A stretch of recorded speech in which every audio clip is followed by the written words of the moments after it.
The flower's dying. It needs water.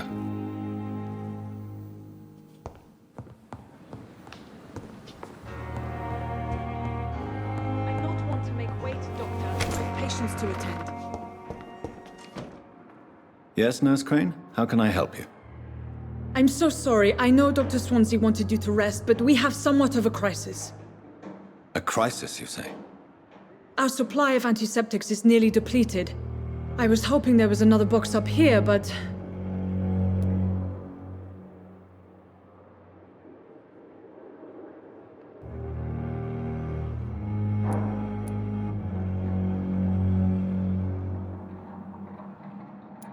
What type of hospital are you running? No antiseptics? You have been away too long, Doctor. With the war and now this epidemic, supplies have been running scarce for months now. I may have a solution. In France, during the war, drugs shortage was a daily problem, and we had to use our wits to overcome the shortages. However do you mean? If combined correctly, certain household chemical products can be used in a pinch instead. Now, where's the hospital storeroom? The storeroom? Fat chance. This is the Pembroke, and space is luxury we don't have.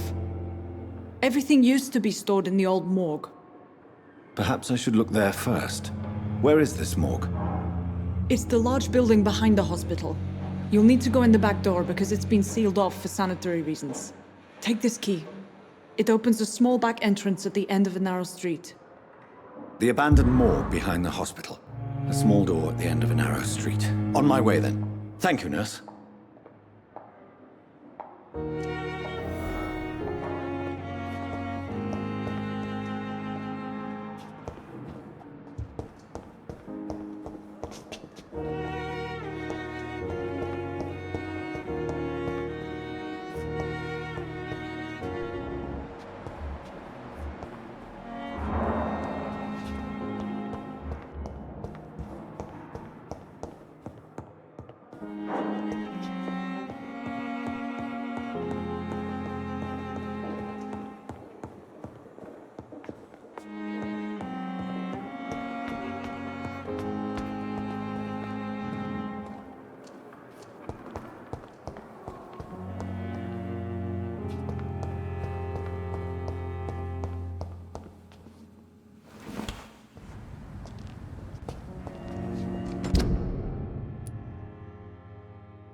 Scowl voices in the garden. I should investigate. If they were to find somebody.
It's locked.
Behavior is similar to the infected William Bishop.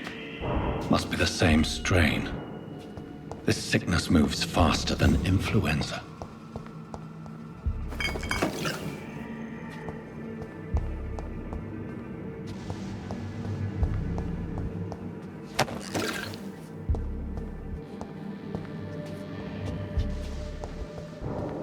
I cannot enter.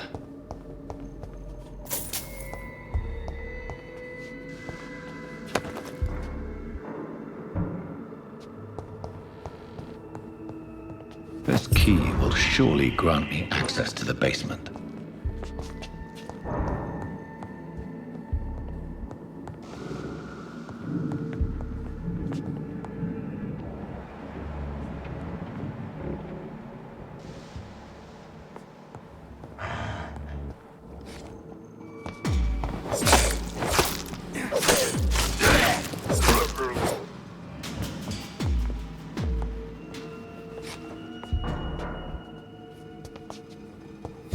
Balls of Mars, fortifiers. As popular as they are ineffective. But they do contain iron tartrate, and that might prove itself useful.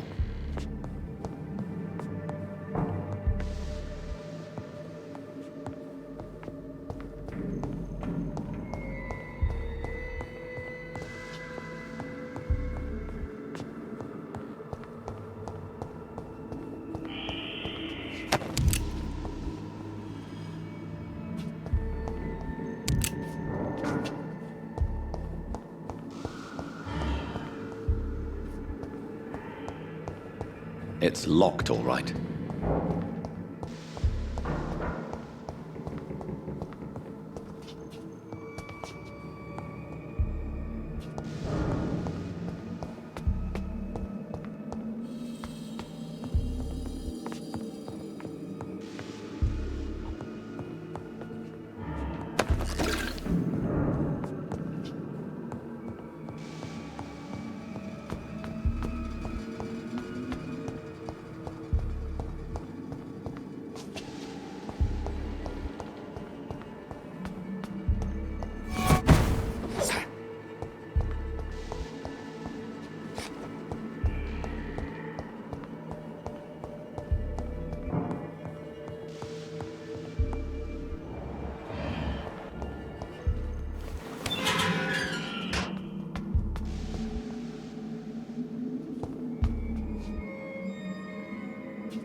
These skulls feed from corpses and the husks of animals. They're not after blood.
It's locked, all right.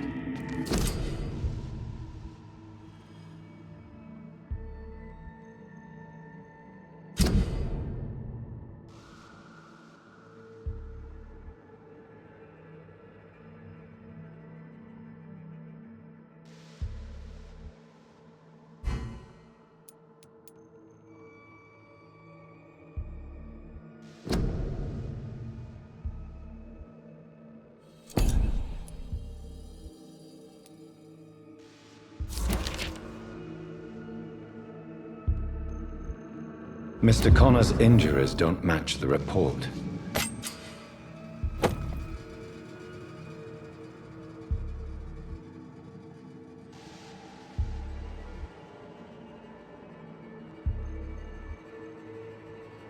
I'd better look into this.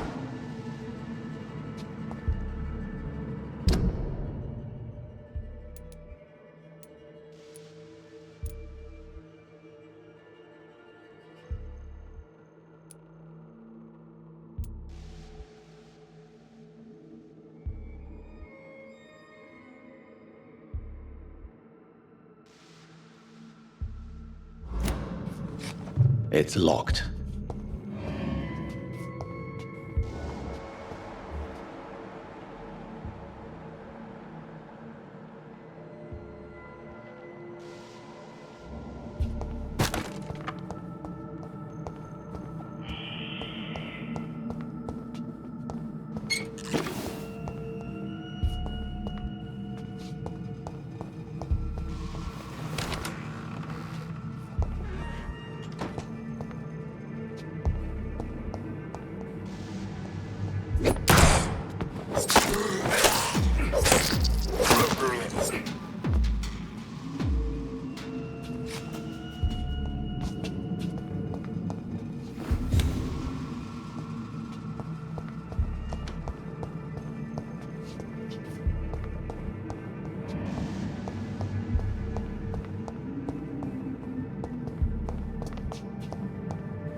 Scowls can be so ferocious. I'm not sure I can defeat them without becoming stronger. To drink blood is so tempting.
Good evening, Nurse Hawkins. Good evening, Dr. Reed.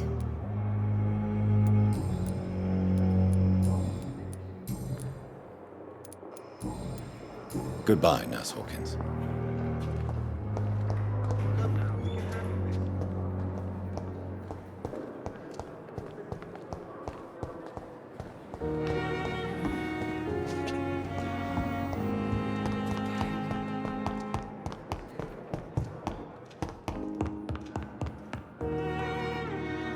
Finally, you've returned, Doctor.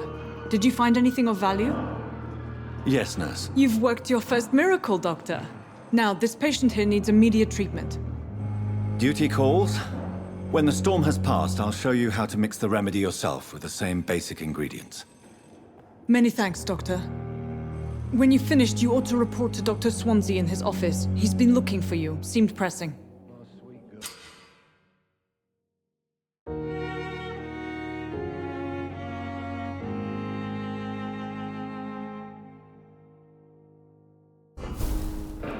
Reads me like a book.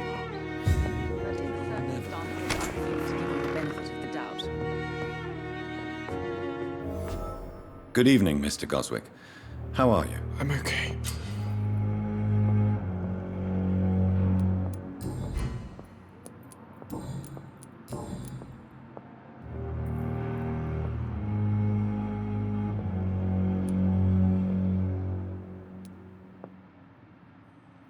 Why did your mother have you hospital? My mother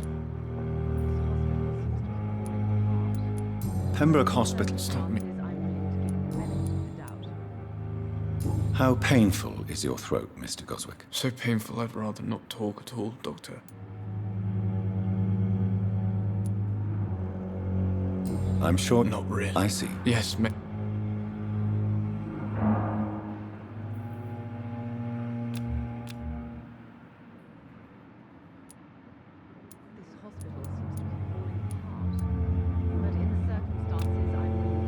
Do you need any help? I'm afraid I may, sir.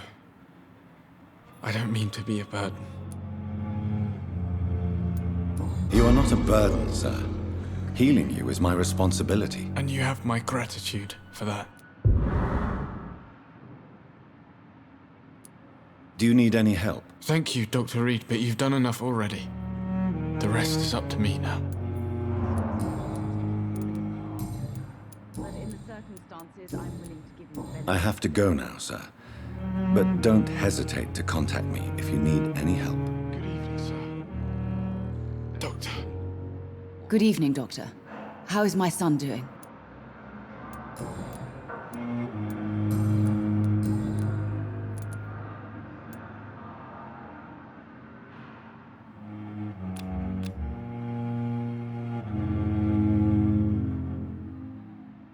Do you require medical attention as well, Mrs. Goswick? I have other concerns right now, Doctor. But I'm fine, thank you. Goodbye, Mrs. Goswick.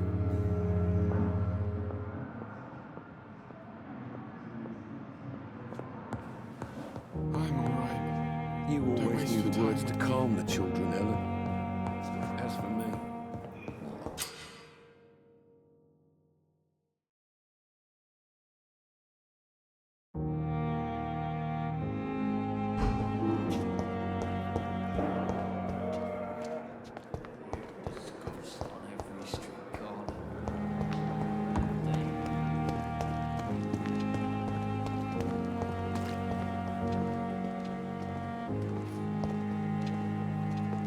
Perhaps I should have considered the offer from that Cadogan fellow. Now or never.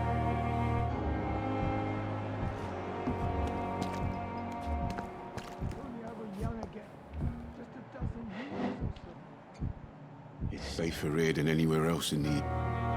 Good evening, Milton. Good evening, Doctor. Still trying to save lives?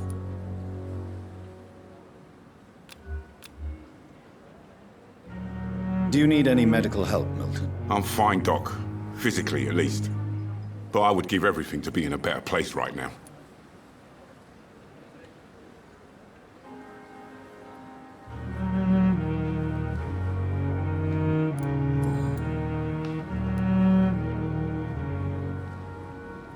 Do you know that Nurse Hawkins is thinking of leaving the hospital? That's not a surprise. We've talked about it already. Does it not bother you? Sometimes I think she may be right. We should run away while we can. Question is, where can we go? Where is it safe?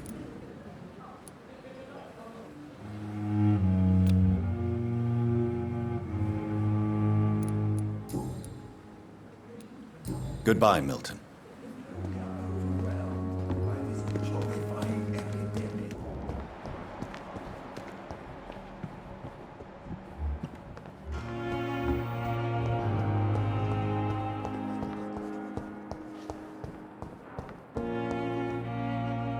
I cannot enter. Your secrets to me, even the darkest in your heart. My blood and soul.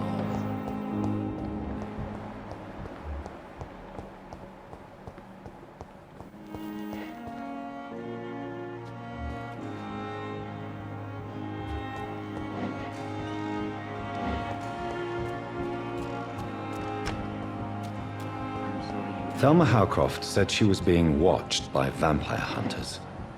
Where are they hiding? I should investigate. I managed to arrange to have you buried in the same mass grave as your wife. I hope that might help. It's locked, all right.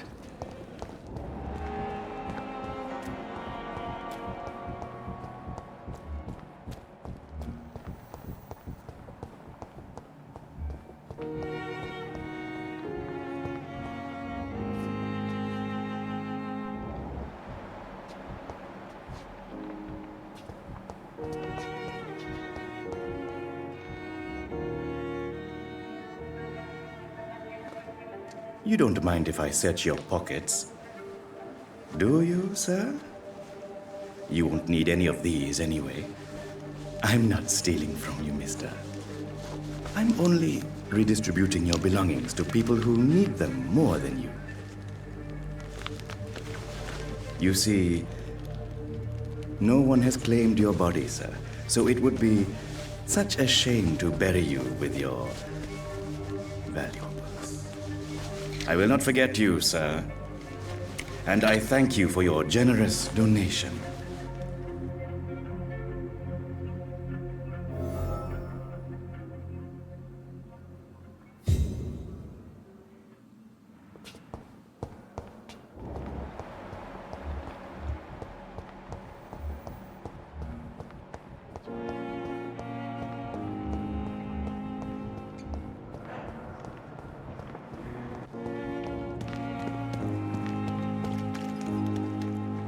Good evening. I'm Dr. Reed. Always a pleasure to meet a colleague, sir. Especially when he was supposedly dead. A colleague? Are you a doctor too? Not anymore, sir. I used to be Dr. Rakesh Chadana. Now, I'm just Mr. Chadana, pawnbroker and humble guardian of this morgue. What do you mean, you used to be a doctor? Was your license revoked? No, sir. It is just that I like to be precise. I run a little pawn shop while taking care of the dead. But I used to be a real doctor.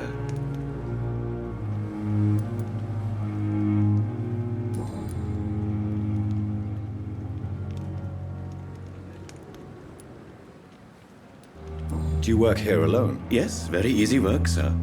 All I have to do is watch a few bodies. The situation was very different when the main morgue was still open. Why do you have to watch these bodies? Because these poor fellows have no names.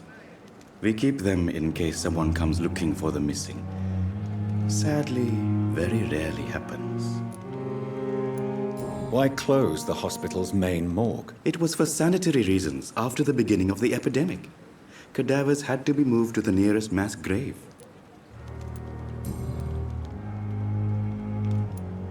Are you afraid or uneasy being surrounded by so many corpses? Why should I? These bodies are empty vessels. Flesh left to decay. Poof. No soul anymore. All gone.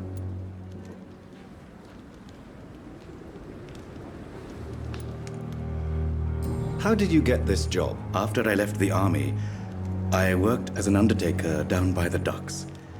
A dangerous place with many an unpleasant business there. Milton Hooks helped me get a job here. An interesting point of view. And quite an exotic one, too. Most people fear, or at least have a respect, for dead flesh. Sir, as a medic during the war, I learned to face my death and the death of others. It's the pain we have to tame, not death itself.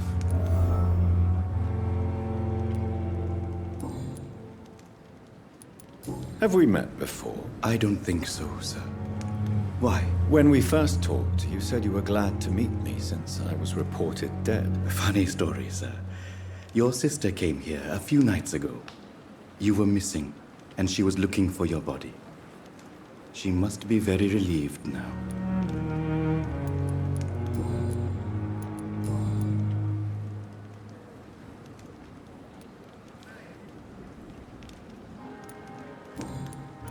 Please show me what you have to sell. Of course. It's just trinkets and curios, really.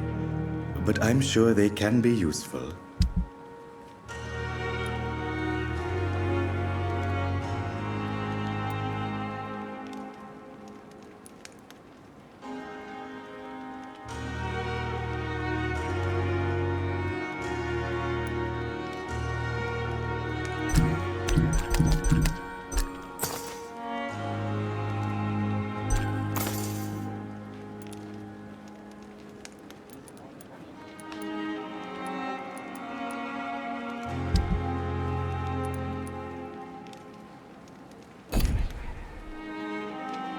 Good evening, Doc.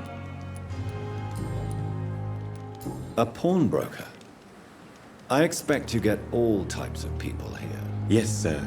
All kind of people. For I sell all kind of goods. Who comes here to trade with you? It's very unhygienic, even unsafe. Diseases can spread.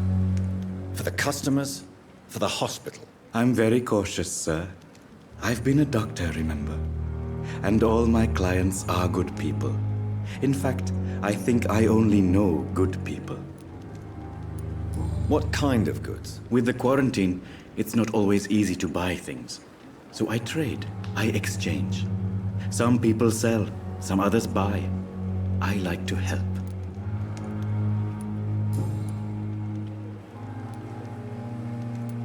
Since you're not afraid of dying, do you believe in life after death, Rakesh? No.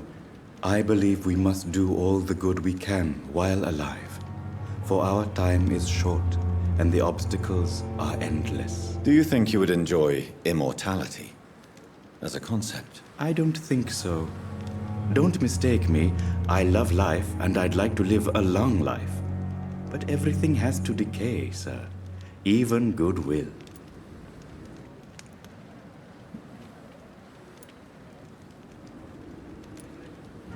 So you're ready to die? No, I am not. I don't fear death, for I won't see it. What troubles me is the pain my death will inflict to those I know. You're a wise man, Mr. Chidana. No, Dr. Reed. I am a foolish man. But I like to think otherwise. Do you really believe goodwill cannot last? As I said, sir, everything decays. If I was to never die, goodness, I would be bored or worse. And I like to be helpful, sir. Quite depressing, wouldn't you say? Yes, but the good news is we'll all die before losing our humanity, sir. How dare you steal from the dead, Rakesh? Is that what your pawnbrokers is really about? These people are dead, sir.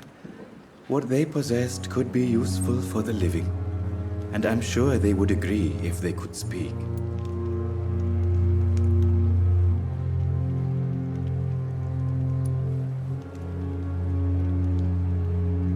Whatever your motives, you're making money by stealing from the dead. Dr. Swansea should be informed. No offense, sir, but Dr. Swansea is one of my customers. As I told you, I like to help people. And everybody needs help from time to time.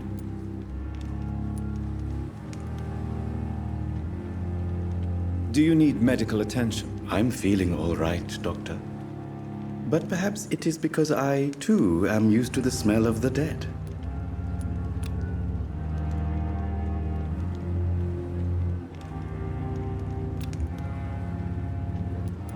Goodbye, Mr. Chidana.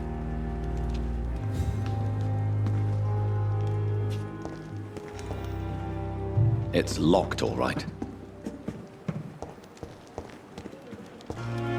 I cannot enter.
Children, Ellen. As for me, what a bloody idiot. In the circumstances, I'm willing to give you the benefit of the doubt.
How can I be sure I'll not find your unconscious body in the house again?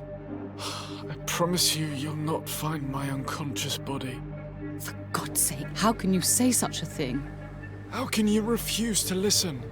I tried to warn you for so long. No, I won't let my only son die. You promised me you'll stay alive. Your son lied to you, like the whole world lies to us.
heart.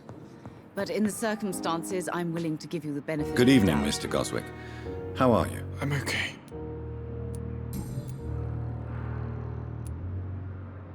Admit it, Mortimer. Your mother had you hospitalized here because you tried to kill yourself. Yes, it's true. All right, then. This is the first time we've really shared information about your case. Shall we call this progress? Call it what you want, Dr. Reed. You can trust me. I won't report you to the authorities. My one and only concern is your health. I guess I should thank you then. Can I help you in any way, Mr. Goswick? I wrote a letter for my mother. She was supposed to read it after my death. But I suppose she doesn't have to read it now. I see. And is this letter still near the place where you tried to take your own life? Yes. And I don't want anyone reading my last words. I mean, I'm still here. If you bring me back that letter, then perhaps we'll talk.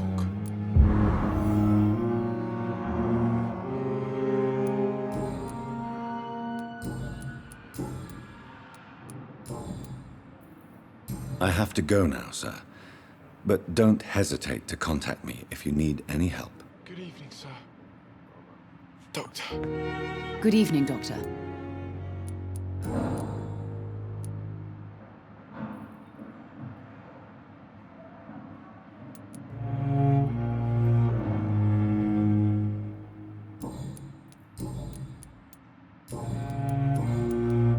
Your son wished to die, Beatrice.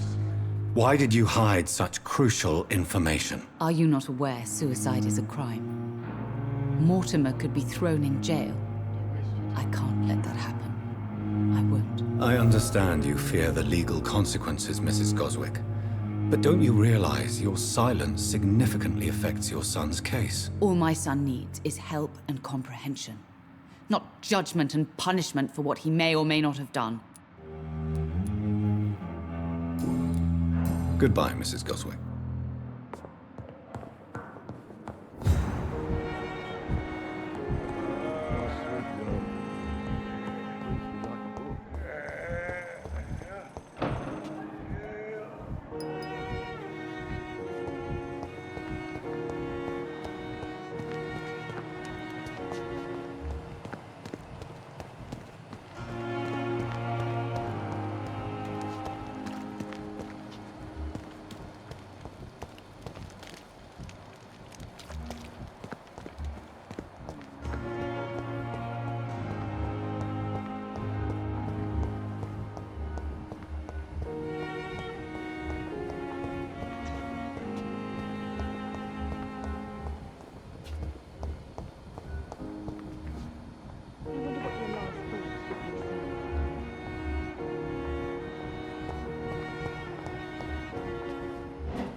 It's locked, all right.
so difficult every time?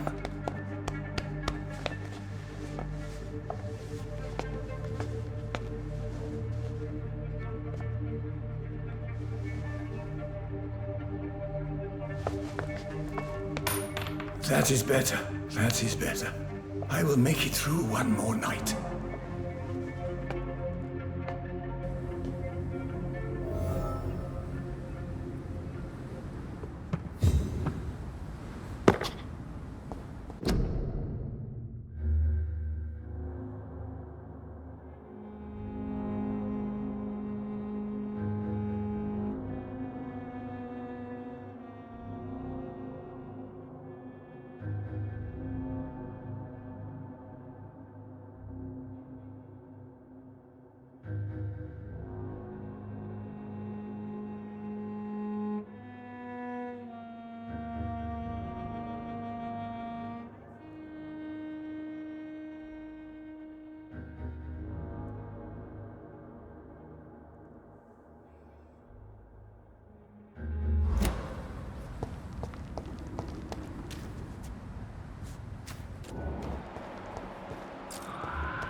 Here again. Hello again, Dr. Reed. I feel better already. Can I go soon?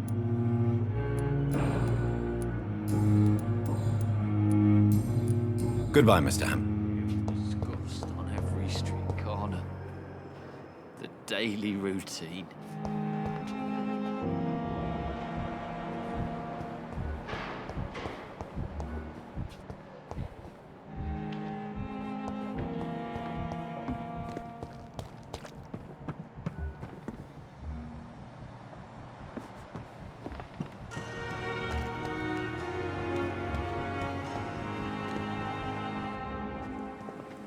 Good evening, Nurse Brannigan. Good evening, Doctor.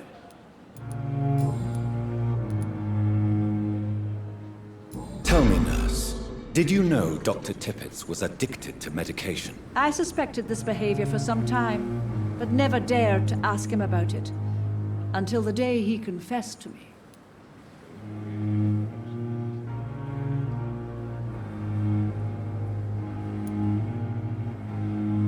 Why would he confess to you about his addiction, Nurse Brannigan? Don't you know you doctors can't hide anything from a nurse? We're always there, even if you don't notice us. Do you consider yourselves our confessors, Nurse Brannigan? I wouldn't dare, Dr. Reed. But I'm intrigued. How did you discover Dr. Tippett's secret? What can I say? I seem to have a knack for discovering secrets. And for hiding them as well. Do you approve of his addiction? Of course I don't approve.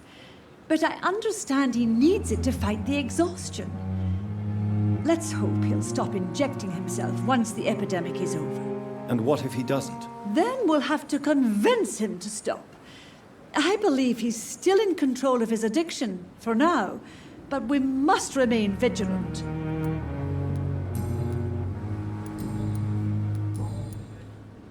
Do you require medical assistance, nurse? Thank you for your concern, but I'm fine. Goodbye, nurse. Call me if you need assistance.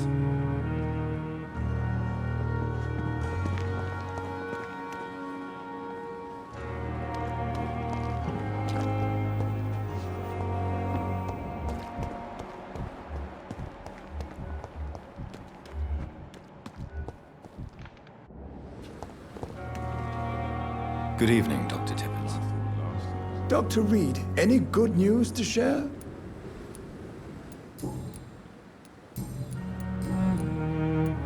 I know you're taking drugs, Corcoran. Why take such a risk? I need it to endure the long shifts. We have no idea how long the epidemic will last. We can't let it win.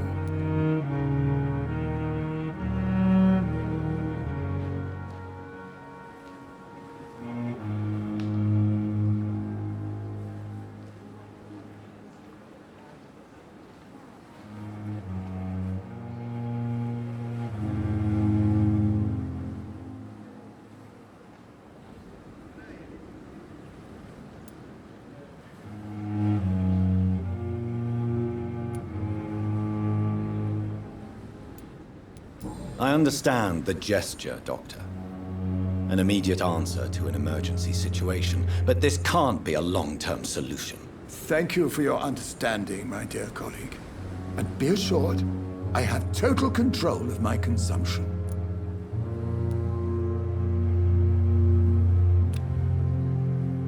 Do you need any medical assistance yourself, Doctor?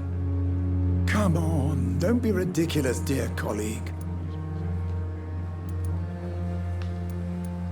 Goodbye, Dr. Tippett.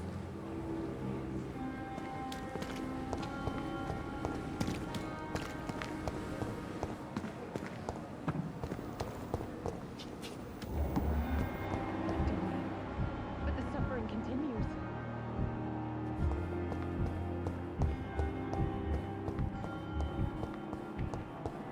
I cannot enter.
Please, sir.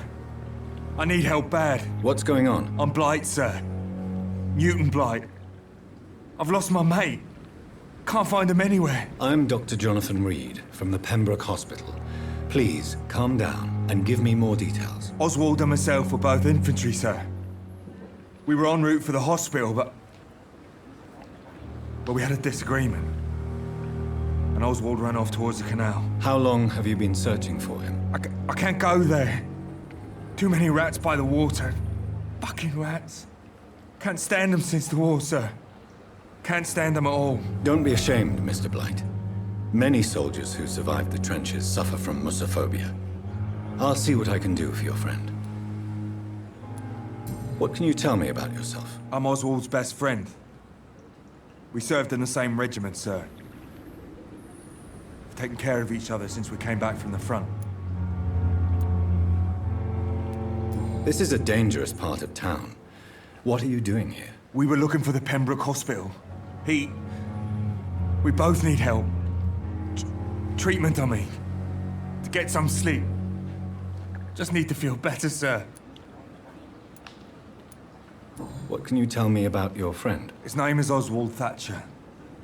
We survived the war together. Oswald is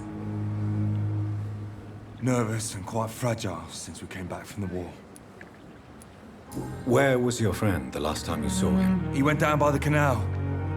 He didn't want to go to the hospital. I think he went to the sewers on purpose. So I couldn't go after him.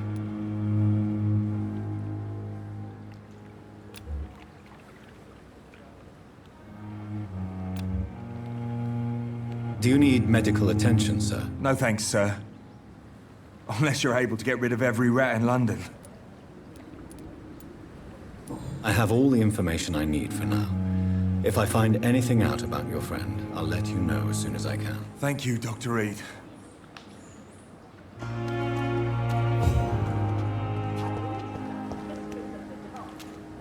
It's locked, all right.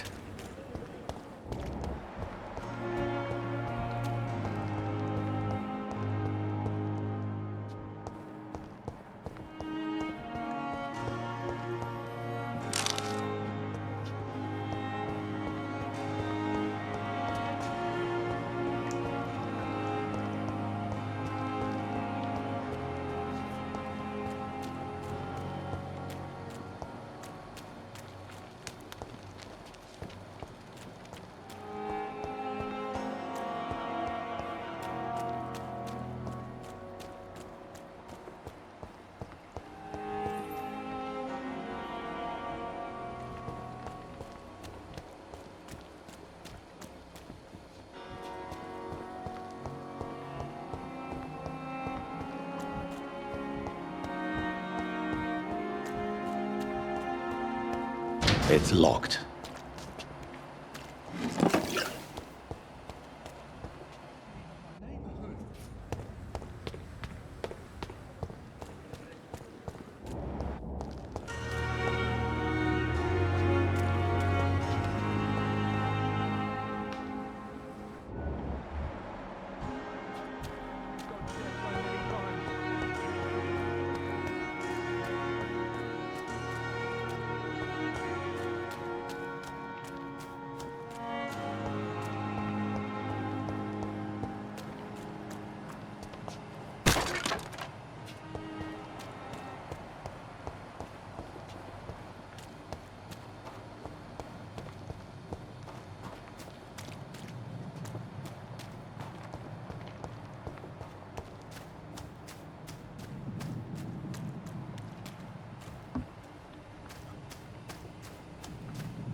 Mr. Hooks and Nurse Hawkins are an item. Those two have hidden their affections well.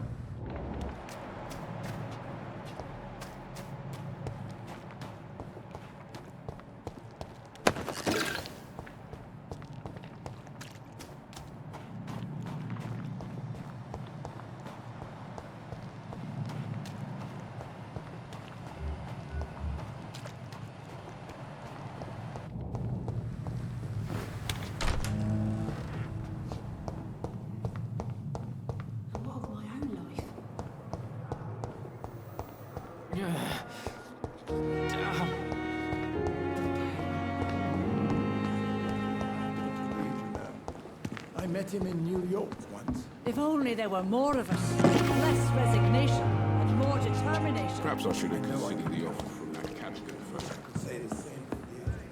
You look exhausted. You're pushing yourself too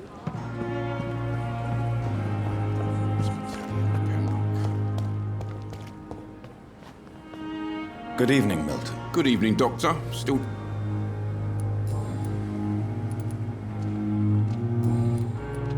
I have some good news, Milton. What? The epidemic's over? I retrieved your wallet with all the money and a certain picture. Well, yeah, Pippa Hawkins is my girl. So what? Is it the difference of skin colour that bothers you? Not at all, Milton. Good. Please, take this money anyway. To remind you to keep your mouth shut. Not everybody is as broad-minded as you, Dr. Reed.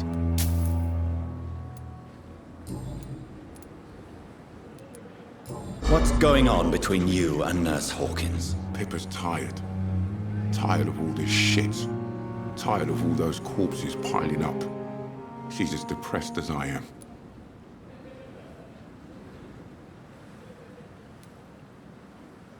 You do realize you could both get fired. Hospital staff are not meant to have intimate relationships with one another. Come on, Dr. Reed. Do you know how many rules are broken in this hospital every day just to keep it running? There's nothing wrong with what we're doing. During the war, I witnessed a few couples just like you come together in difficult circumstances. It can be very damaging. Maybe you're right. But we support each other.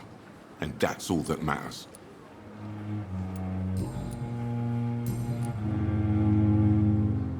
Goodbye, Milton.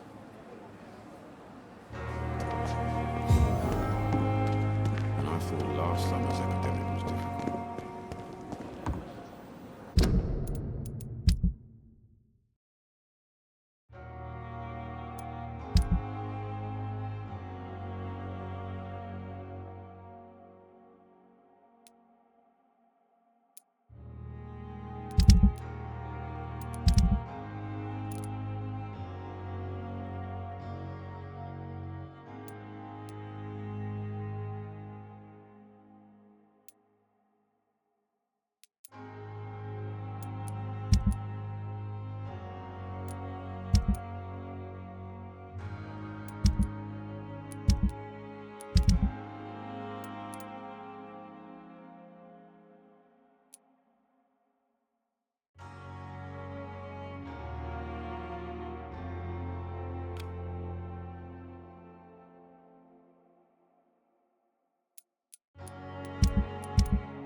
Patients are not fools.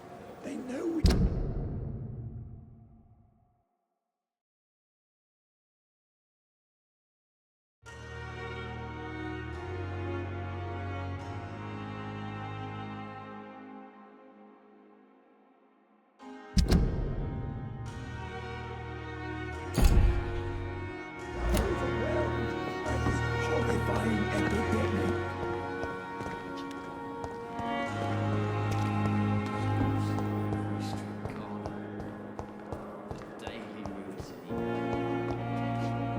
Good evening, Nurse Hawkins. Good evening, Dr. Reed.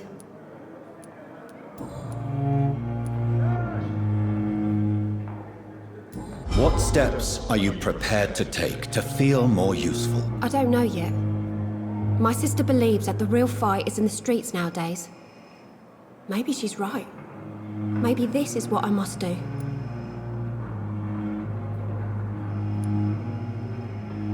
And what about Milton Hooks? Does he share your point of view? For Milton, any change means more comfort and more peace. I disagree. If you feel that saving lives is not useful enough, perhaps it means that you've lost faith. On the contrary, my faith has never been stronger. Maybe we are all just too proud to face up to the fact that science cannot compete with God.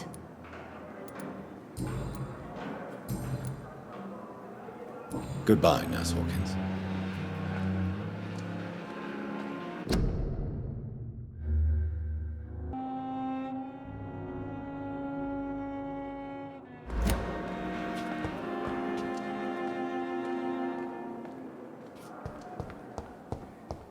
It's locked.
In this letter, Mortimer Goswick does nothing to hide his desire to die. I could give it to his mother, but doing so would betray his trust.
It's locked, all right.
Circumstances, I'm willing to give you the benefit of the doubt.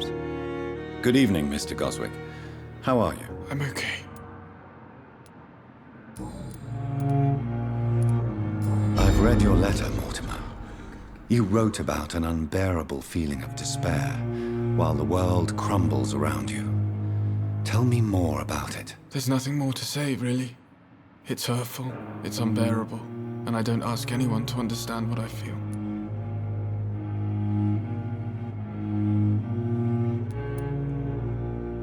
Don't you see how lucky you are? You're rich, you're in good health, and you have a loving mother.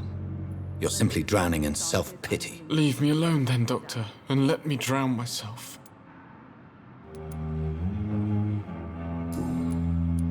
I have retrieved your letter, Mr. Goswick. I can assure you that nobody read it but me. Thank you. This is for you, then.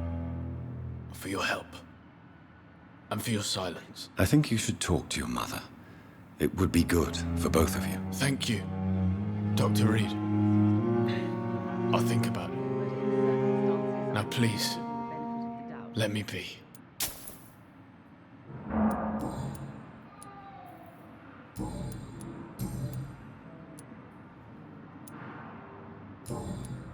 I have to go now, sir. But don't hesitate to contact me if you need any help. I'm all right. Don't waste your time with me. Good evening, Doctor.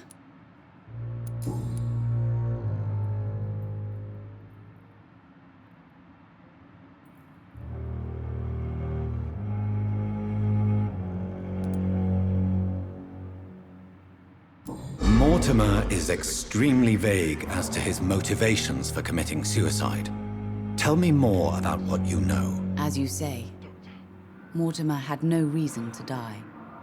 All he said to me was that he wanted to make the world a better place, but couldn't. Why did your son feel so useless when facing the world? I think it was more that he could only see the melancholy facets of life. He couldn't help but dwell on such things. What do you think he meant by making the world a better place? Mortimer has always been a sensitive soul. He wouldn't talk to anyone for months after his father passed. It's like he carries everyone's sadness with him. Don't waste your time with me. Do you realize your son could try to kill himself again? He might succeed next time. I think about it every minute. But I won't stop fighting for my son's future. That's how much I love him.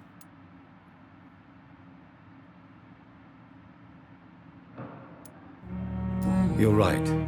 Your son's death was not fatal. And unlike many on their own, he is lucky to have you by his side. I can't give up on him. I just can't. I have conceded many times in my life, but giving up on my son is something I am incapable of.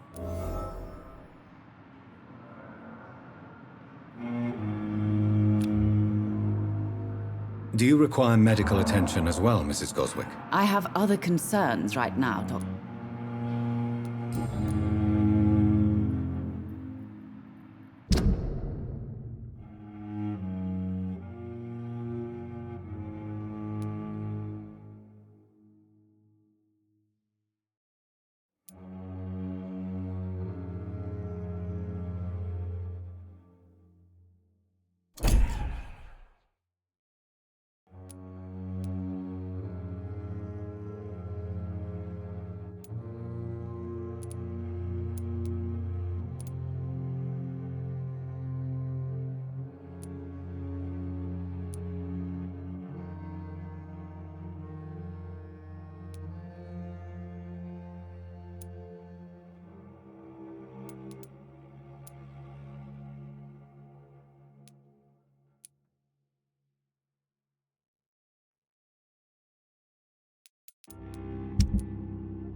Goodbye, Mrs. Goswick.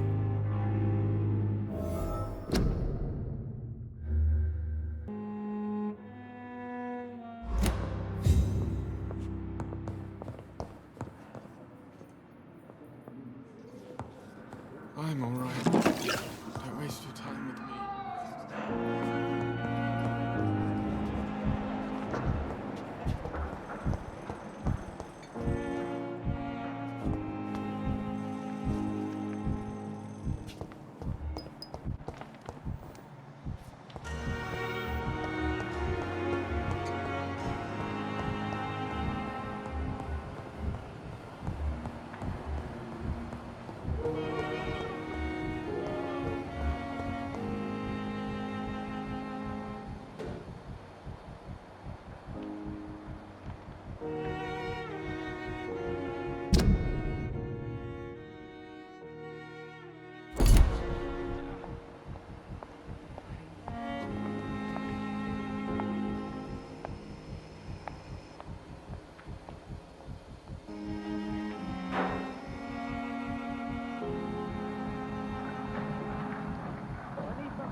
suffering continues.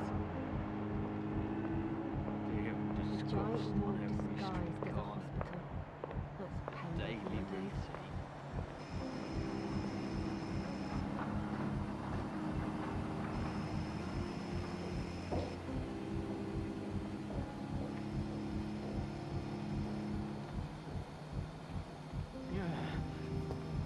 I wonder what your last thought would be, sir. It's here again.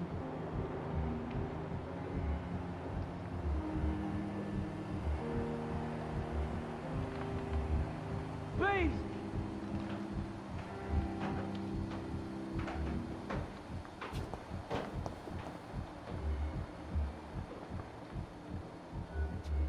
Fear and disgust on every street.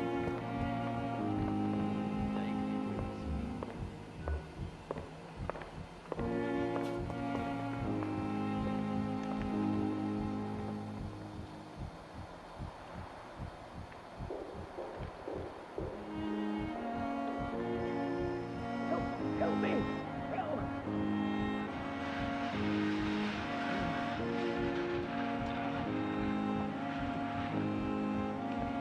There again.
Good evening, Miss Howcroft. How are you tonight? I need blood, Doctor. Warm, rich, vibrant blood.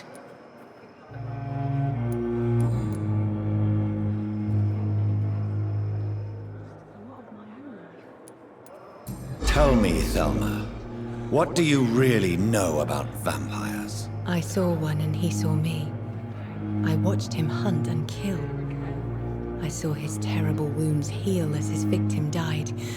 And then I knew I was saved. You mean you actually saw a vampire? Here in London? Yes. And it has been the answer to my pain. I must drink and kill to regenerate my decaying body. I am a vampire too.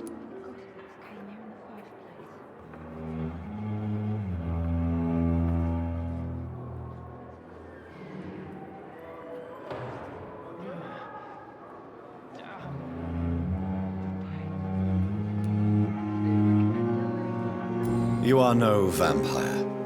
You are a delusional woman, convinced she is something she is not. How convenient to call delusional anyone who does not share your precious rationale, Dr. Reed. Tell me, Thelma, why do you feel so attached to Mr. Elwood? Why him? I'm not sure, Doctor. I think we have a bond of some sort. We've both suffered so much. He's the only mortal I find interesting. Do you plan to make him a vampire too? Of course not. How could I inflict my curse on anybody else? I'm not that cruel, Doctor. Would you say you and Mr. Elwood are romantically involved? No. No, Thomas is a delicate soul. Even though he disguises it. But I am not the woman he needs. No, for I am a vampire, Doctor.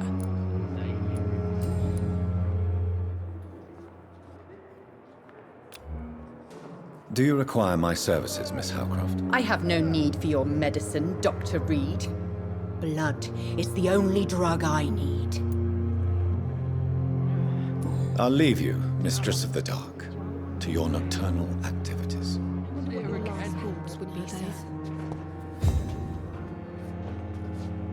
Good evening, Mr. Elwood. Evening, Dr. Reed.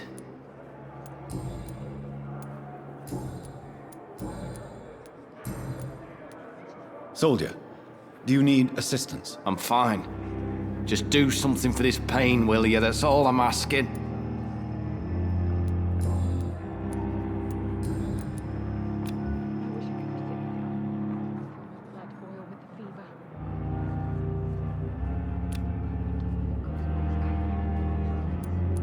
Goodbye for now, Mr. Elwood. Fear and disgust on every street corner. A daily routine.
flower's dying. It needs water.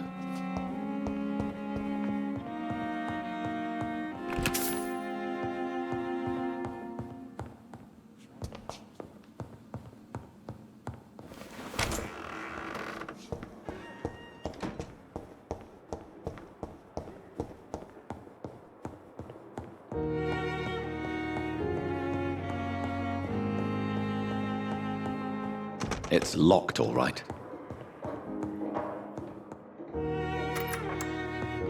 Please, Jonathan, come in.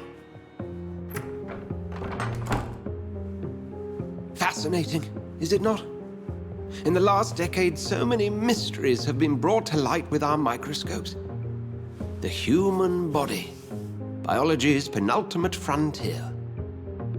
The more we explore its boundaries, the less we're able to trace a clear line between life and death. You, my friend, have a foot in both countries. The view must be vertiginous. It's at least as vertiginous as chatting about vampires with you, I would say. This must be all so new to you. This area of town, the hospital, a brand new life. How stimulating it must be. I wish I could share your enthusiasm, Dr. Swansea, but my condition defies scientific categorization. Undead? Unalive? Immortality defies logic. I cannot express my thrill at this serendipitous turn of events. The world's most eminent specialist in blood transfusions, a vampire. One might say a gift from heaven.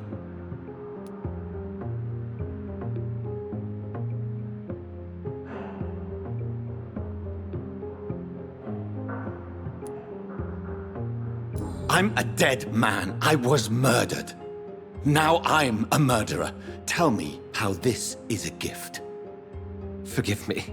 I've been an admirer of your work for a long time, and now you are so much more than a brilliant physician. And please, call me Edgar.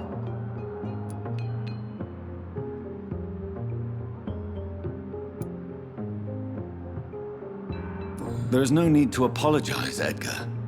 You offered me sanctuary when I had none. Very well. I have a task for you, Jonathan. Something that will require all your newfound skills. Please, go on. The Pembroke only survives through the generosity of our benefactors. Unfortunately, our main donor has found herself in a bit of a bind. Now, if you could help her out... A spokesman or politician is what you need. That's not my calling. And until I come to understand what has happened to me, I require discretion. Discretion is in order, Jonathan. Lady Ashbury has recently received rather indelicate correspondence that, if revealed, would jeopardize her position. And you would like me to eradicate this threat? By the stole, of course not. I would just like you to pay her a visit. Her ladyship is certainly near the tents outside, tending the sick. You can't miss her. Look for someone impossibly delicate. Accepted. I'll see what kind of trouble Lady Ashbury is in.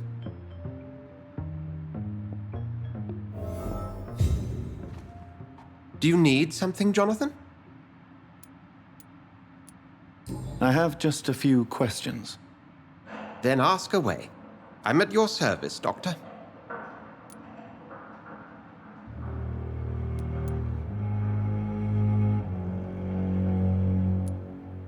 The man we pursued and slew in the canning factory, William Bishop, I believe, was he a vampire? He was a Skal, technically speaking. The debate rages as to their classification. Some think them a subspecies of vampire, others something else. How do Skals come into existence? The name means slave. The etymology may indicate that they are a lesser species of vampire. From what I know, vampires tend to despise them. Just for clarity, what differences are there between myself and a Skal? A Skal is easier to eliminate, Jonathan, even if they remain formidable foes for the unprepared. Vampires exist beyond the mortal realm.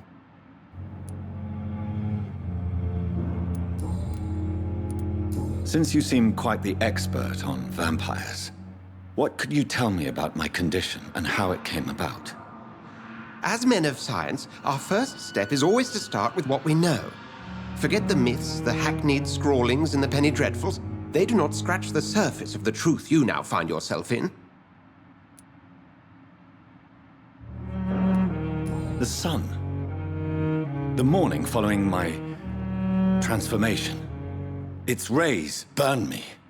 There was pain, smoke, and my skin blackened. You will find there is very little that can kill a vampire, my friend. You have been offered relative immortality. The sun will most certainly hurt you, leaving you weakened and damaged, but it will not destroy you. Must I take a life to live? You are a vampire. You feed, and blood is the sole sustenance that can sustain your immortal frame. And only a living creature contains the nourishment you require.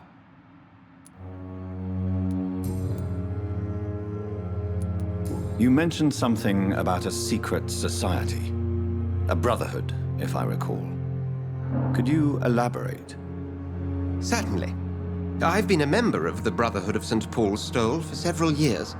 We are pledged to monitor and report vampire activity in England as impartial scientific observers.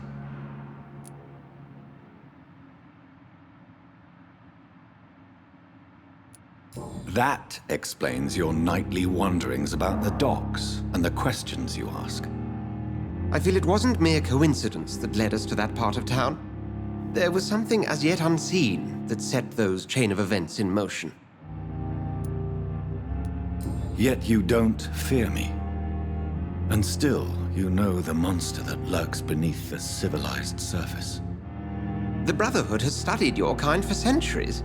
We believe you are as supernatural as a lion is to a gazelle. Since I'm the one working for you, what should I know about Pembroke Hospital? Well, for many years, we have been the only medical facility in this part of town that people can rely on. We support the community here, as well as provide health care. What do you expect of me? What we need is hope. You were a soldier. This is a war. This white coat's still a uniform. We fight to help the poor, the sick of the East End, the forgotten. Where do we stand today? Oh, to be honest, we cope on a day-to-day basis. The first wave of the Spanish flu last summer took us by surprise. We lack many of the basic necessities needed.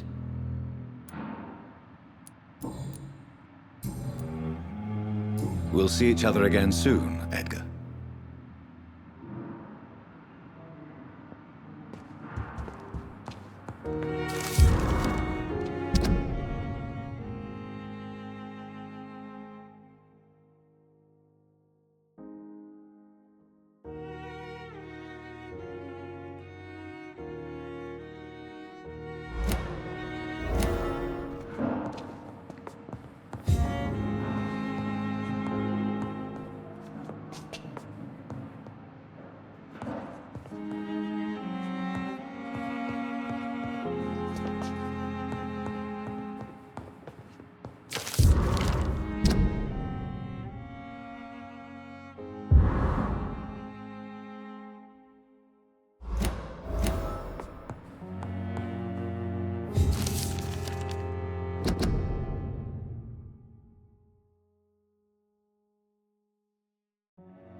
Blaming me will not further your agenda, sir. How long's it going to take to fix me properly? A month? A year? I'm quite busy right now, Dr. Reed.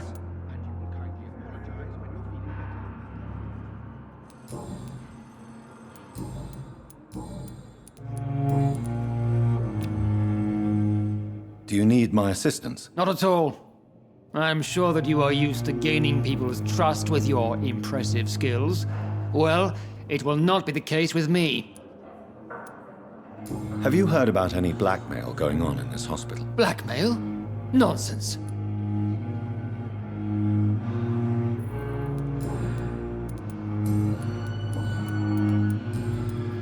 Thank you for your time. We'll talk later.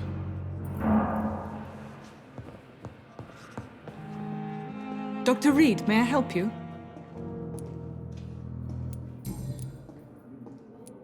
What can you tell me about the epidemic, Nurse Crane? I've been out of touch since I've come back to England. Everyday folk don't know how bad it is. The papers certainly won't tell them. Not as long as the war is raging on, anyway. News on the front stated that the Spanish flu was under control, at least in Britain. It seemed to be for a while, but that was only last summer. It returned with a vengeance just over a month ago. What can you tell me about our patients here at Pembroke? This hospital was founded to help the East End poor and needy. But since the war and the quarantine, we've had all manner of folk. Can you be more specific? Well, veterans, the elderly, dock workers. We even have a few mental patients. If there's space, we take them.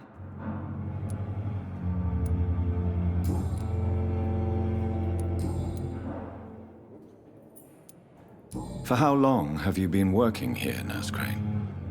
I first volunteered at the Pembroke in 1911, a few months after Dr. Swansea was appointed. And before you arrived here? If you must know, this was my first job. Well, Dr. Swansea certainly has confidence in your abilities. Are you in charge of the nursing staff? Not in an official capacity, but the Pembroke doesn't always work above board, so to speak.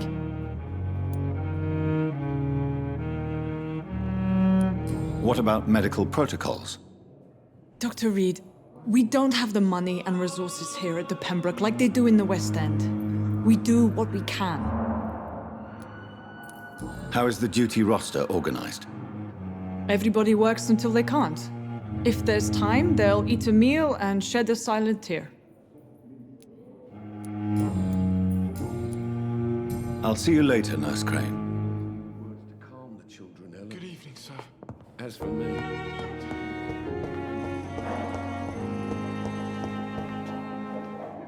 Good evening, Dr. Strickland. And good evening to you, Dr. Reed. Can I be of any help?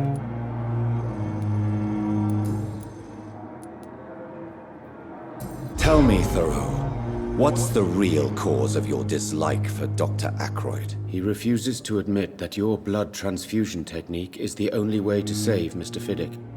I'm convinced we must use it. What Dr. Ackroyd really said is that you lack the skill to perform this operation efficiently. Is there anything you have to say about this? It's a false conceit.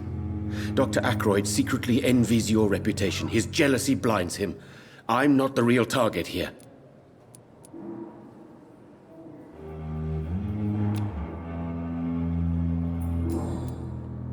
Have you heard any talk of blackmail going on in the hospital? If you're running some official inquiry, you had better question the patients. They know more than the staff, especially old Miss Jones. Goodbye, Dr. Strickland.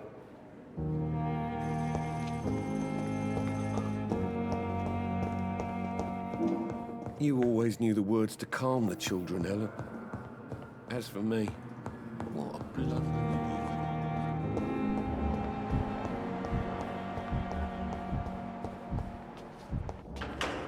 Good evening, Nurse Hawkins. Good evening, Dr. Reed.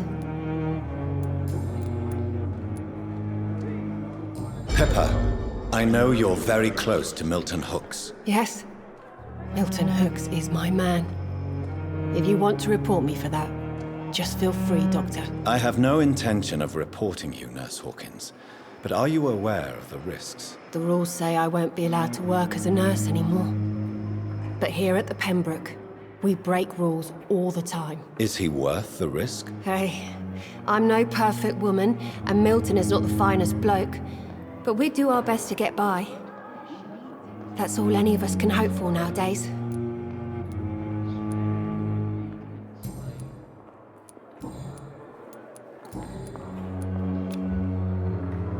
Do you need medical help yourself, nurse? I'm fine, really. I just need to sleep. Goodbye, Nurse Hawkins.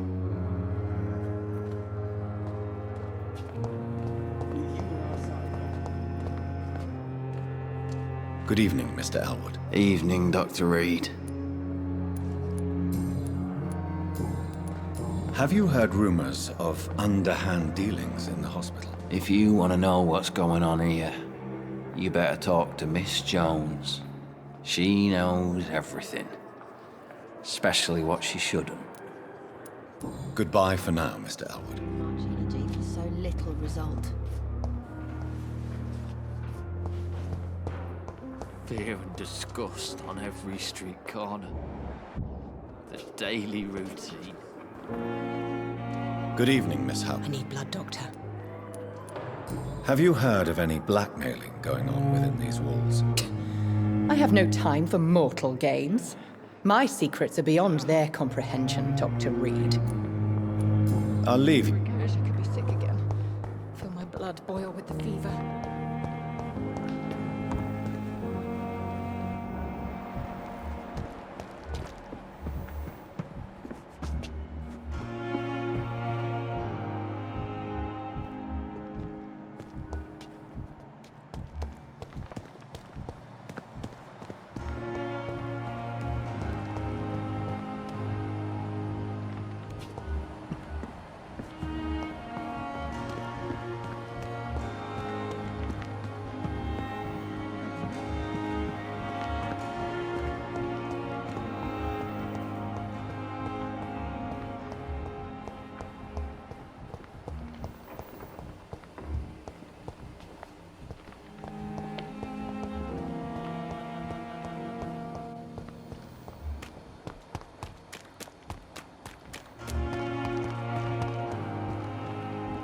It's locked. Good evening, Dr. Reed.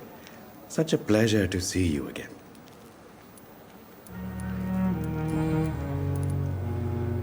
Tell me the truth about your appointment as a medic during the war, Rakesh. The regiment administration appointed me by mistake. I had to learn the job on the spot, sir. Very hard, sir, but I rose to the challenge.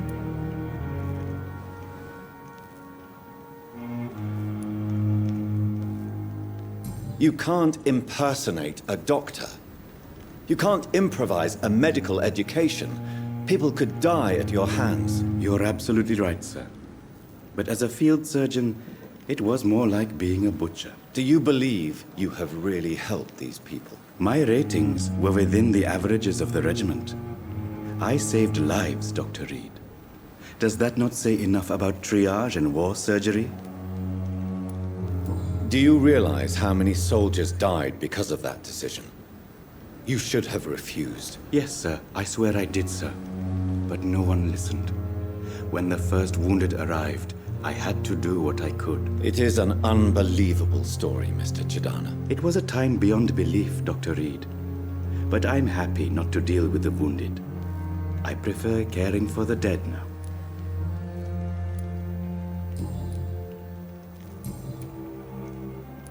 Have you heard of someone blackmailing people in the hospital? Pardon me, sir, but I have no idea what you're talking about. Goodbye, Mr. Chidana. Tomorrow, more bodies will arrive and then sadly depart. I'm managing a train.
The flu took my dear wife, Emily.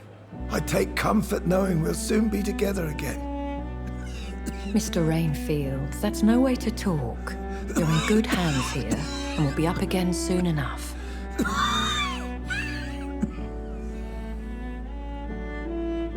Now do me a kindness and get some sleep. I'll be back round later. Your words are kind, the blessings of an angel. You're the sweet, sweet Lady of Mercy.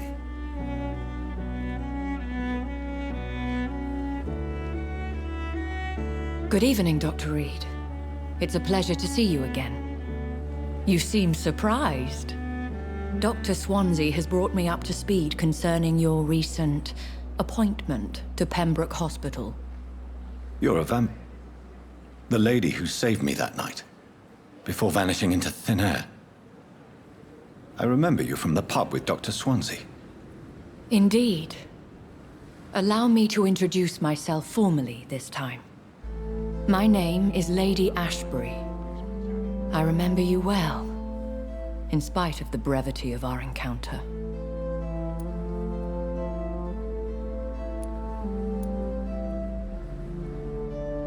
So it seems our Dr. Swansea does indeed have a fascination for creatures of our constitution. Dr. Swansea is a remarkable man. Dedicated, one might say, obstinate? He spent years compiling our bestiary. I hope you're more disposed to answer my questions now. You must have countless questions, but our rather urgent matter first. Swansea has explained. My cover, if you prefer, has been compromised.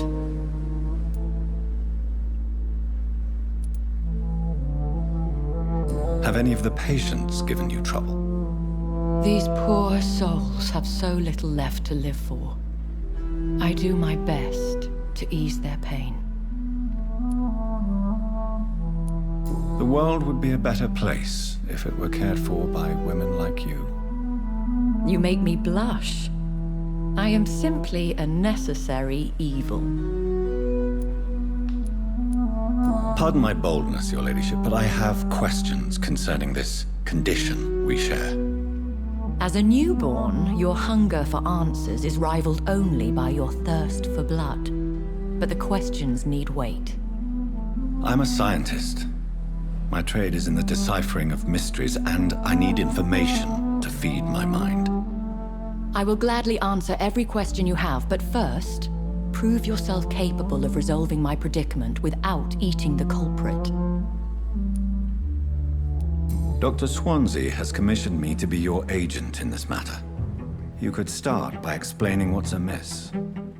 These past insufferable weeks, I've been the victim of extortion. I've made a first payment, but the blackmailer grows greedy. I must refuse his most recent demands. What are your expectations? Please be precise.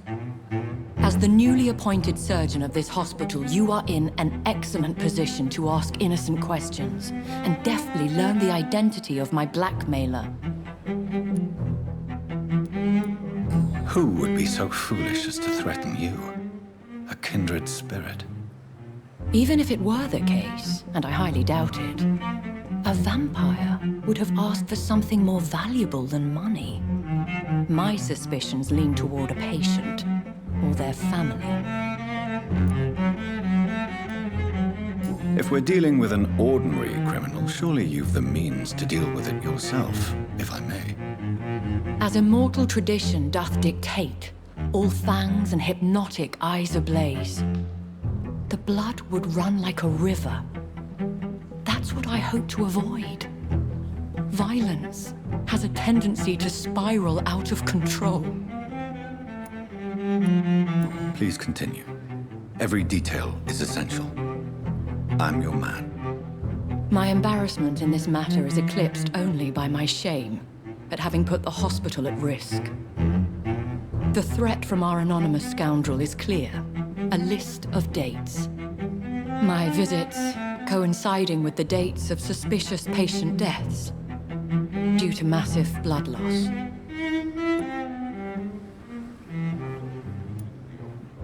Is it true? Now aren't you the blunt one?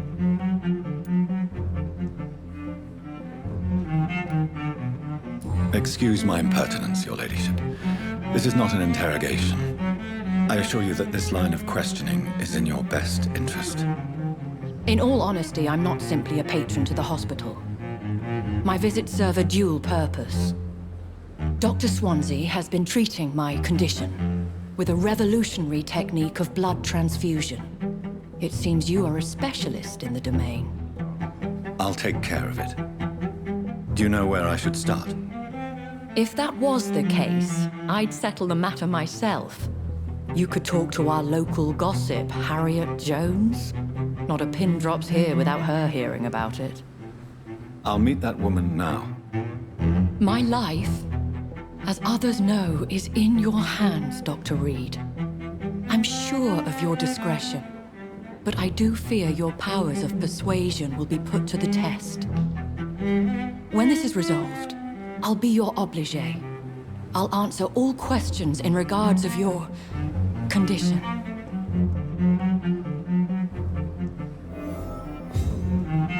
Is our little mystery closer to being solved, Dr. Reed? I think of nothing else, my lady. My situation is delicate, and it occupies all my thoughts. The blackmail must stop. I need assurance. So lucky to have Dr. Reed, you know. I met him in New York once. If only there were more of us, with less resignation and more determination. I know I can count on you. I wish I could say the same.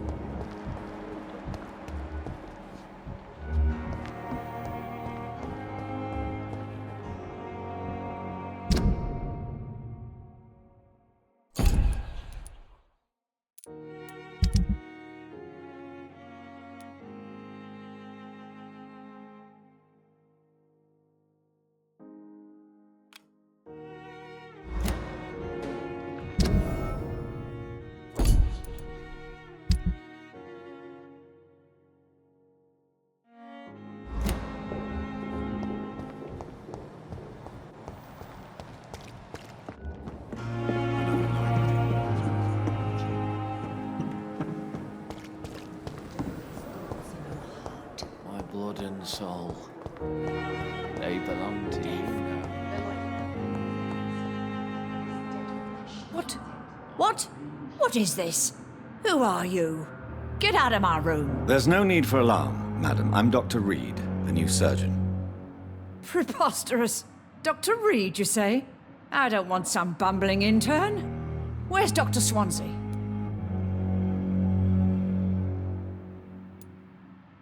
Please, calm down, madam. I assure you that I am highly qualified. I'm just back from war duty. How brave. Threatening an old defenseless woman. You know how long I've been a patient here? You've picked the wrong fight. I'm Harriet Jones. Harriet Jones? Indeed. I've been meaning to have a chat with you. You know what goes on here better than any other patient, I gather. Oh, better than any patient, nurse or doctor.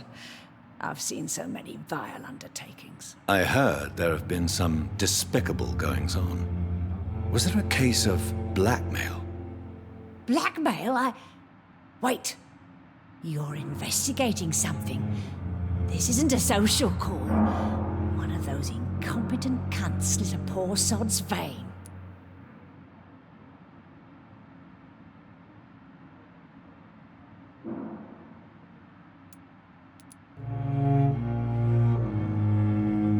If I didn't know better, Miss Jones, I'd be inclined to say you enjoy this type of idle gossip. God's honest truth, Doctor. It's just the way it is here. Most of these bitches would let you freeze to death before getting you a blanket. You seem to know more about the goings-on here than anyone else. Beware, Miss Jones, in case suspicion should fall on you. That's it. Blame the old and infirm. I see those little bitches' greedy little eyes. Just waiting for me to pop off they are. I assure you, madam, this is not an investigation into a possible medical error. Debauchery, then? Nurses Crane, Hawkins, Brannigans, so all of them, they can't keep their legs shut. I've seen them scratching slutty sores. Really? Well, if you have irrefutable proof, I'll not have the staff behaving in such a manner here. This is your business, Doctor, not mine. But I swear one of the nurses is cavorting with some man on hospital hours. Thank you for your time, Miss Jones. You've given me something to go on. See you on the next round.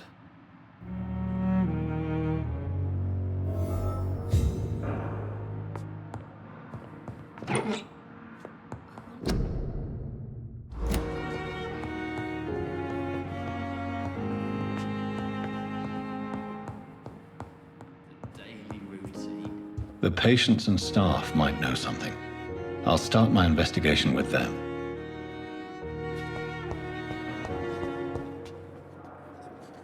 Good evening, Nurse Hawkins. Good evening, Dr. Reed.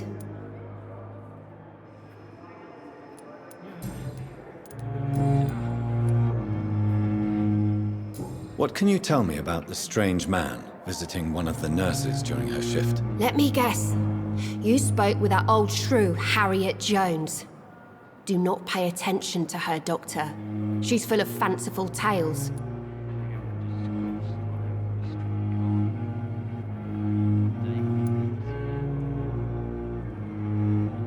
No matter how you feel about her, Miss Jones deserves our help. Who says I don't care for her? Hate is what keeps that old crone alive. She could have been telling the truth about the mysterious man. That old witch will end up in hell soon enough. Who cares if a nurse finds some happiness where she can?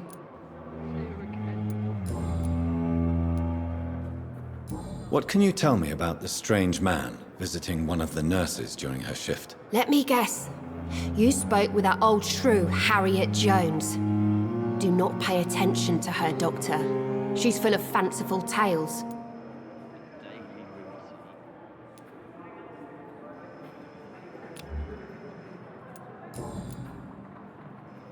Goodbye, Nurse Hawkins.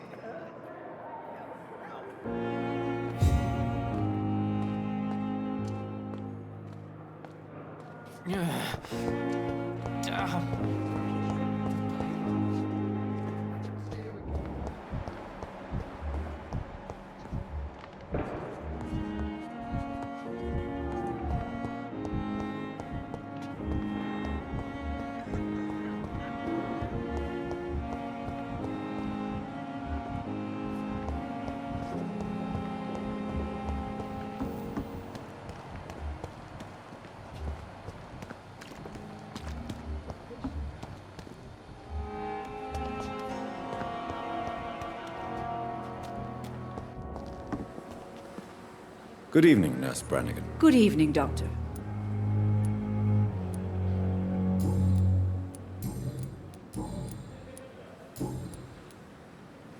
Do you know if any of the hospital staff have criminal backgrounds? The people who work here all come from very different backgrounds, Doctor.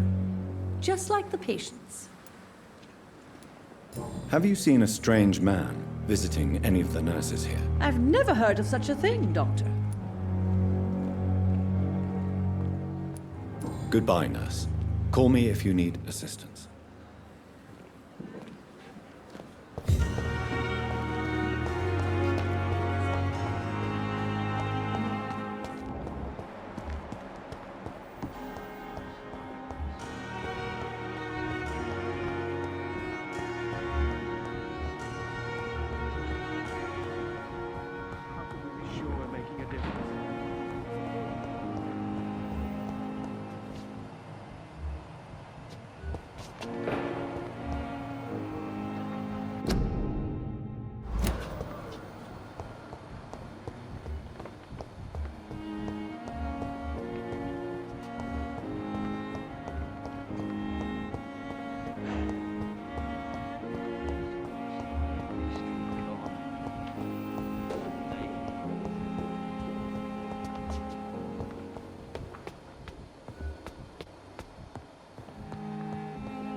You're sure you don't come back with me? Nah, I have to see someone at the hospital. Be careful.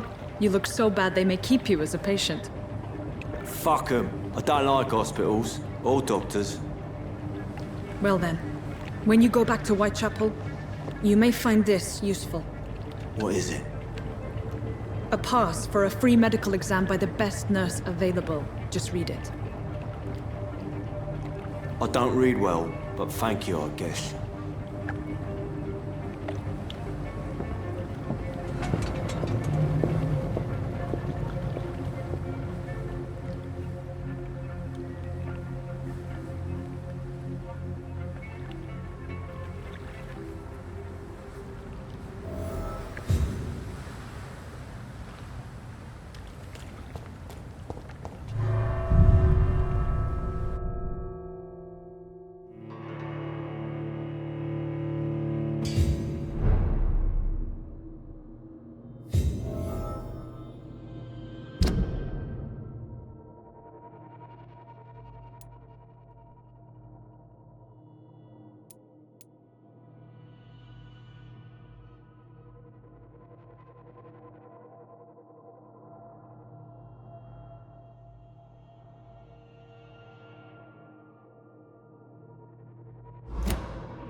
so many times.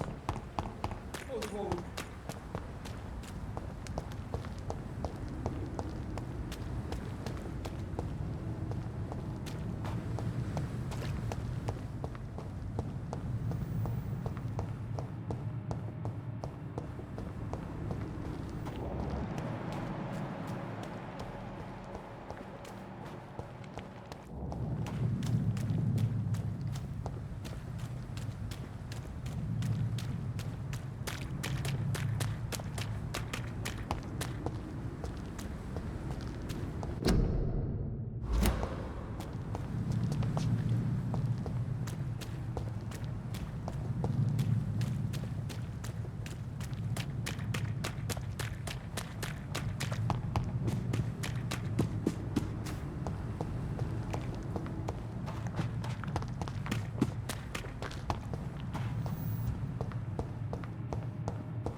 It's locked, all right.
Multiple abrasions and scarring on the arms and legs. Old and distinctive injuries of a sailor or a fisherman. The chest was originally opened to perform the operation. The sutures are clean, but the chest has been reopened. Traces of a pinkish foam at the corner of the lips. Some sort of drug overdose, perhaps? A puncture over the left lung, possibly a chest tube insertion. Not the cleanest work, but I think it was successful. Signs of internal bleeding. So, Dr. Tippett's anesthetics were incorrectly dosed, causing the patient's death. And then he tried to operate on him again. Tippett has made an egregious error. It's time we talked.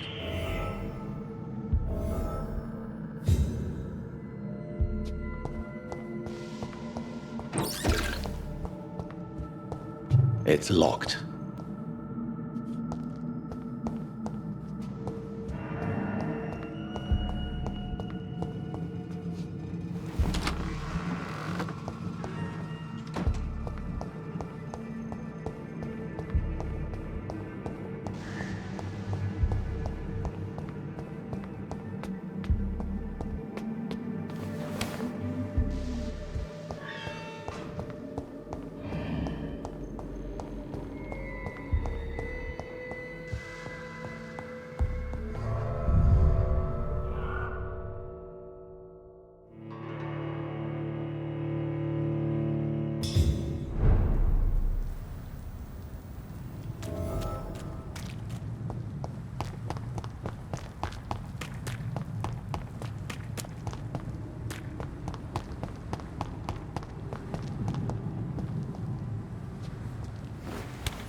Good evening, Dr. Tippett. Dr. Reed, any good news to share?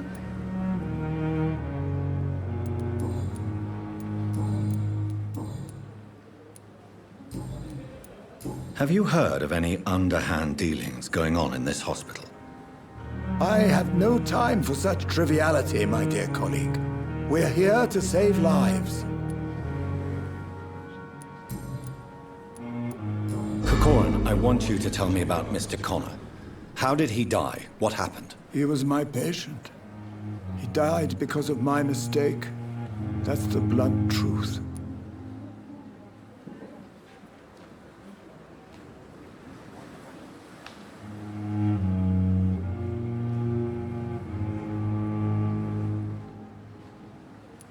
What was the nature of the mistake? It was a twofold error. My diagnosis was wrong, and the administered dosage was too strong. Who was this patient? I don't know. Some sick man from the docks, maybe a fisherman. I had no time to talk with him. No one claimed a body. Why not stop practicing? Are you mad? I killed that man, I admit it, and it won't happen again. I have saved so many lives since then. Goodbye, Dr. Tippett.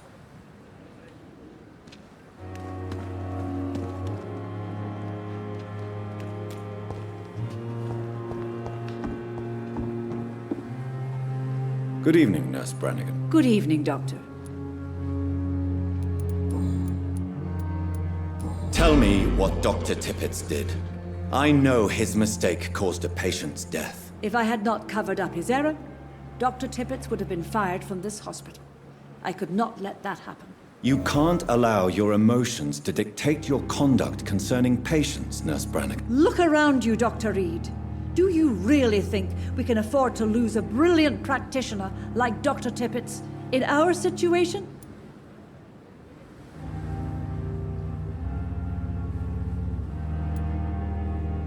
I can't say I approve of what you did. But as a field surgeon, I know that some situations require you to bend the rules. I'm not proud of what I've done, but to contain the epidemic must be our priority, so we can't afford to lose Dr. Tippett.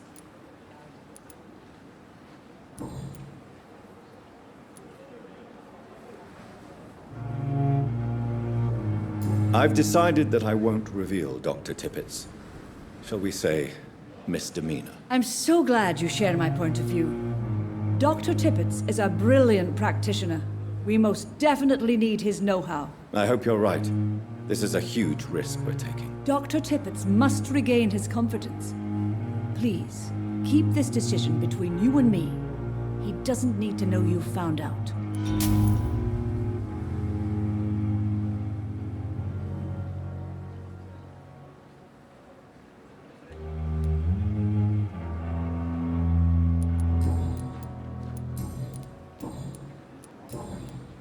Goodbye, nurse. Call me if you need assistance.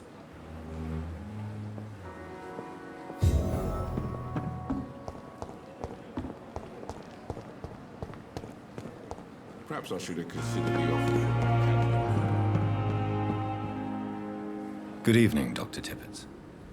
Dr. Reed.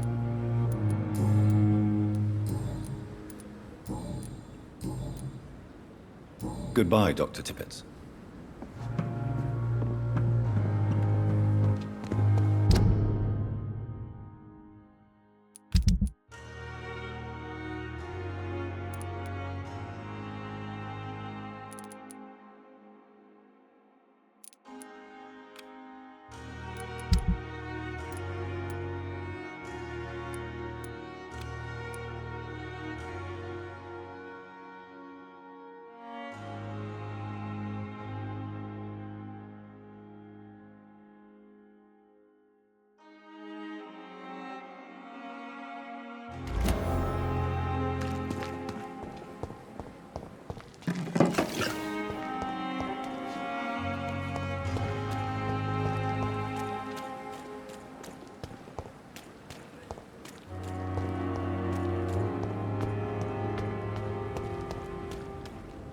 What must I do?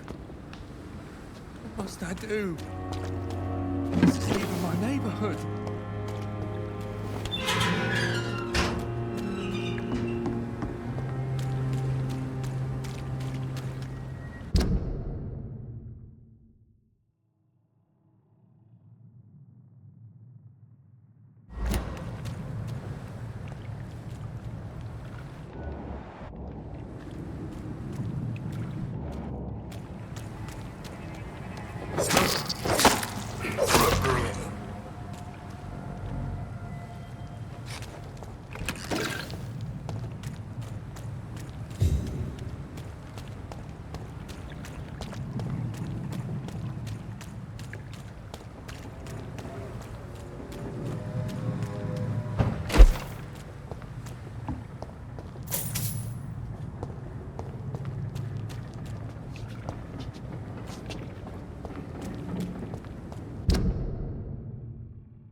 It's locked. Listen to what the idiot had to say first.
Burn it, boys!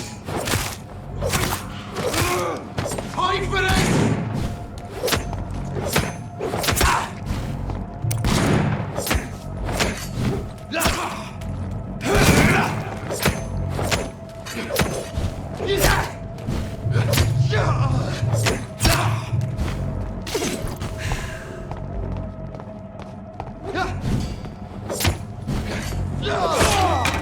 You leeches need killing.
It's one of them!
I have this thirst for blood.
There's one of them vermin!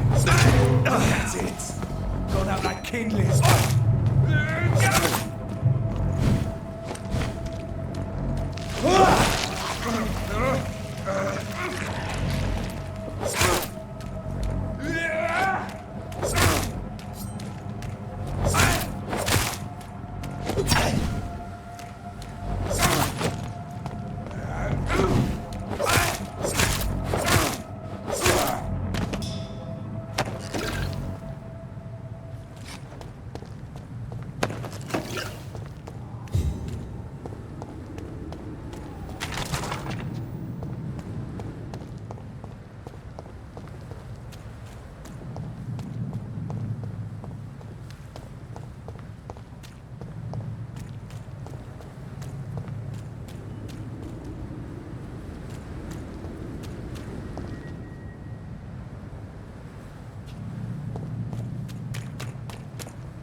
He's locked the door behind him. I need to find another way to follow him.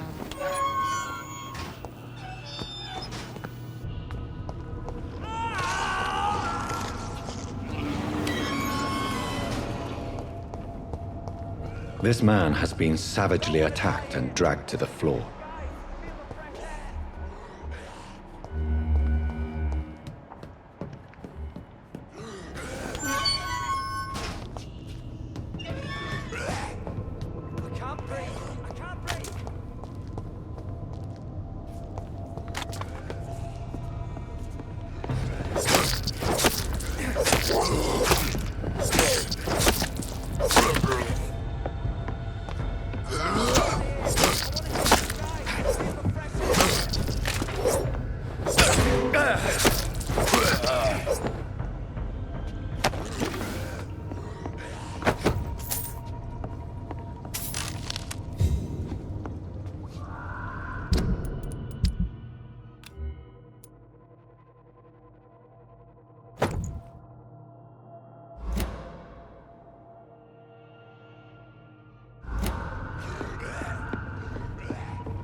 What sort of creature is this?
Here's what's left of him.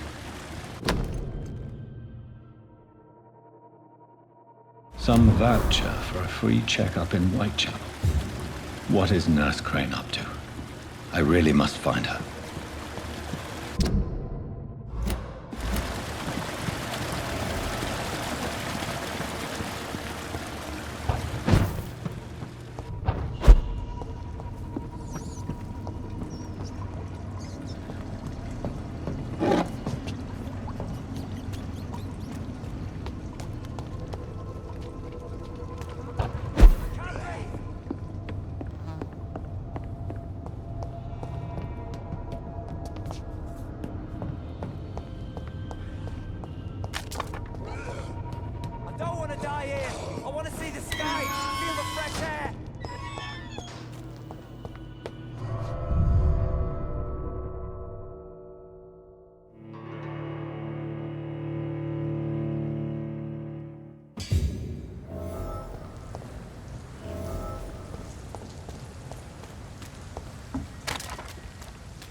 Pembroke is so lucky then.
Good evening, Milton. Good evening, Doctor.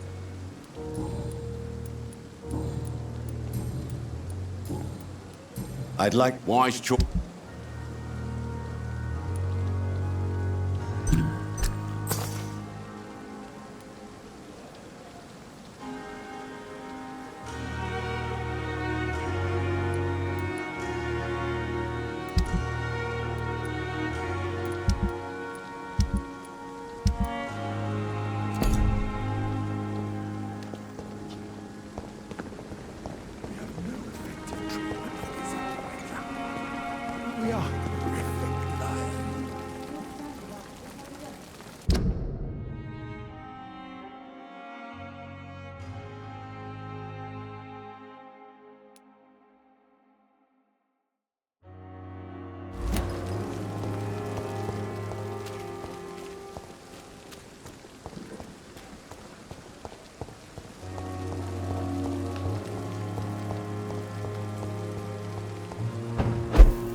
Good evening.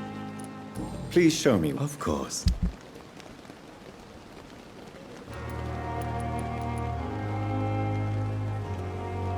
It never ceases to amaze me how the dead seem peaceful.